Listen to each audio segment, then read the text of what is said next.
បាទជំរាបសួរពុកម៉ែបងប្អូនថ្ងៃនេះយើងទទួលបានកាមរាយមកគូដែលវាមានបញ្ហាចុចទាំងមុខក្រោយហើយនឹងចុចហ្នឹងតិចតិចហ្នឹងក៏ច្រើនកន្លែងដែរពេលនេះយើងធ្វើការ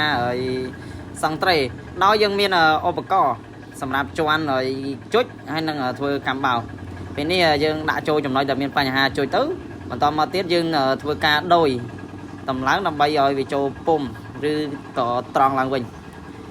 ในកន្លែងដែលវាមានបញ្ហាហ្នឹងគឺយើងចាប់ផ្ដើមជន់ស្រើបវាតិចមកដេញតិចដើម្បីធ្វើឲ្យស្អាតឡើងវិញដោយសារកម្មហ្នឹងវាមានកន្លែងវាច្រើនកន្លែងដែរអញ្ចឹងយើងចាប់ផ្ដើមពិនិត្យមើលទៅហើយនឹងគូសកន្លែងដែលមានបញ្ហាវិញហើយក៏យើងធ្វើការជន់តម្រង់វាឲ្យបានត្រង់ឡើងវិញនេះគឺកន្លែងនេះវានៅសល់មួយចំហៀងទៀតអញ្ចឹងយើងធ្វើការជន់មកតិចទៀតដើម្បីឲ្យត្រូវស្តង់ដារឡើងវិញហើយចំពោះពុកម៉ែបងប្អូនដែលមានកាមរាយឬកាមប្រទេសដែលមានបញ្ហាបោមានបញ្ហាជុចឬក៏ជាងដែលមានបំណងចង់បាននៅអង្គម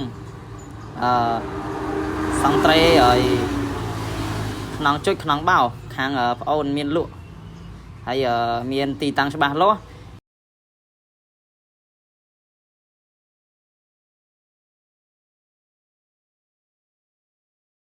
នឹងមានបបិស័តក្នុងការជួសជុលកម្មជាយូរឆ្នាំ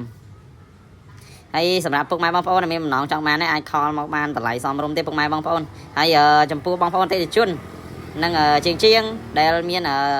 កម្មជុចឬកម្មបោហ្នឹងក៏អាចយកជួសជុលបានដែរបងប្អូនគិតតម្លៃធូរជូនបាទអរគុណច្រើនពេលនេះយើងធ្វើការពិនិត្យមើលទៅវាមាននៅបញ្ហាបោទៀតគឺយើងធ្វើជុចហើយវានៅបោ